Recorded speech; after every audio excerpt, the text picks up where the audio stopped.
I'm Chet Licata with the City of Granbury. Here's an explanation for the proposed budget for fiscal year 2024, which actually begins October 1st, 2023.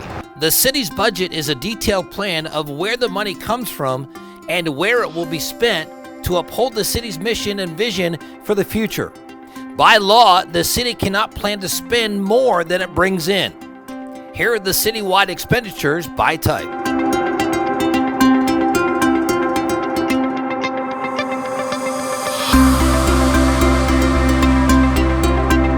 Where does the money come from? The biggest source of money for the city of Granbury is not property tax, it's sales tax. When you buy a combo meal at Chick-fil-A, the total cost is $11.90. Of that, 8.25% or 91 cents is sales tax. The state keeps 69 cents of the $11.90. The county gets 6 cents. The city gets 16 cents. Sales tax is collected on almost everything sold at the retail level and online. Granbury collected about $11.9 million in sales tax in the fiscal year that ended September 2022. Now, that's a lot of money, but here's the good news. Sales tax is paid by both residents and tourists. When visitors buy meals and merchandise at our stores, they're paying taxes, and a portion of that is revenue for the city of Granbury. As more people visit and purchase things, the city collects more sales tax. There's another tax that benefits Granbury residents but doesn't come out of their pockets. It's the hotel occupancy tax. When people visit here and stay in hotels, motels, and bed and breakfasts, an extra 13% is added to their bill. The state gets 6%, the city keeps 7%. This past year, the city collected more than $1 million in hotel occupancy tax, and almost all of it was paid by people who don't live in Granbury. The current property tax rate is 38 cents. As of today, the proposed rate for next year is the same, 38 cents. For a $300,000 home, the annual city property tax bill of $1,140 stays the same.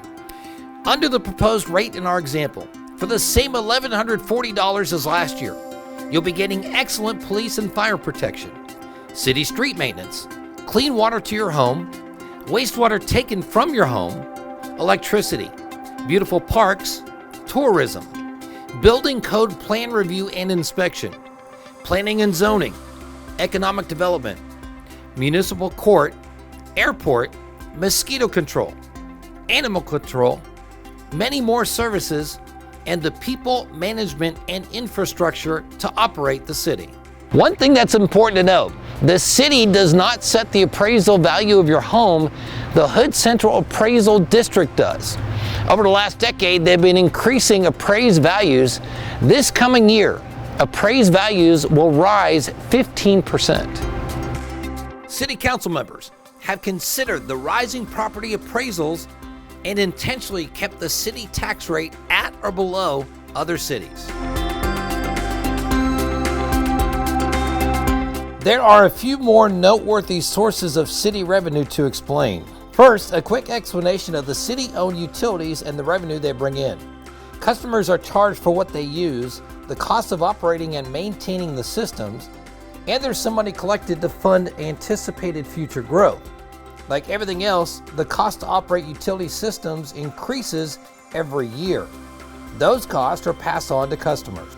Then there are franchise fees. When companies that provide cable TV, telephone, electric, trash collection, and other industries use city property to distribute their services, Granbury collects rental fees, also known as franchise fees or rent, for the use of public property. Another revenue generator for the city is the aviation fuel sales and hangar rentals at the airport. Those more than offset the cost of operating the airport, and you can't talk about the airport without pointing out the estimated $17 million in positive economic impact it has annually on the community. And there are other sources of city revenue. When you apply for a zoning change, have a building inspected, or need another of the many services provided by the city to cover the cost of service, we have to charge a reasonable fee. Those fees are evaluated each year to make sure they are in line with surrounding cities. In Granbury, we strive to give you good value. There are numerous other smaller revenue sources, such as municipal court fines and fees, revenue from parks and recreation programs, events at the Lake Granbury Conference Center, even interest collected on cash in the bank.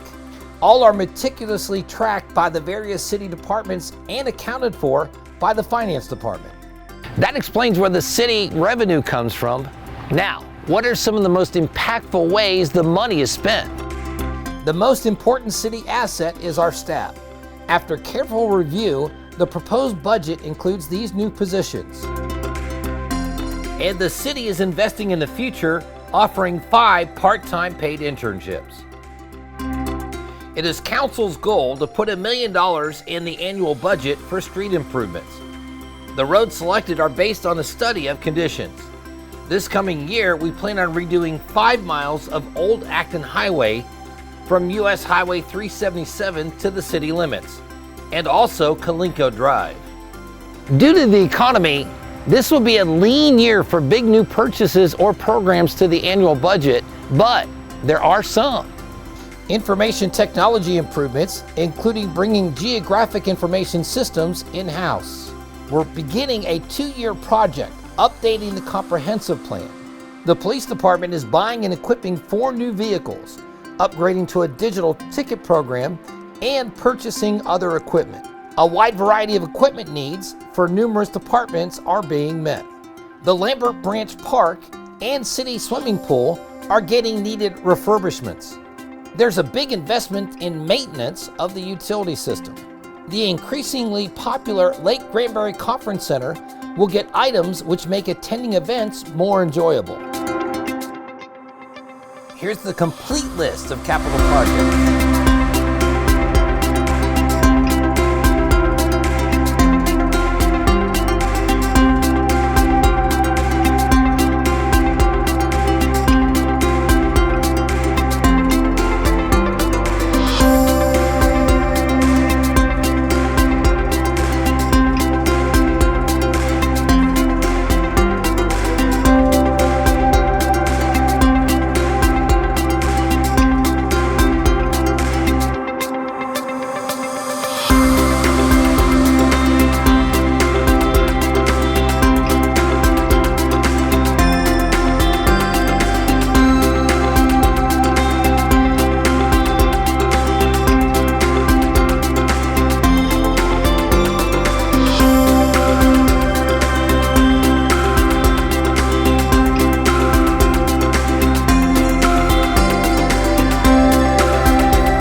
There will be a public meeting on September 5th asking residents to share their thoughts on the budget.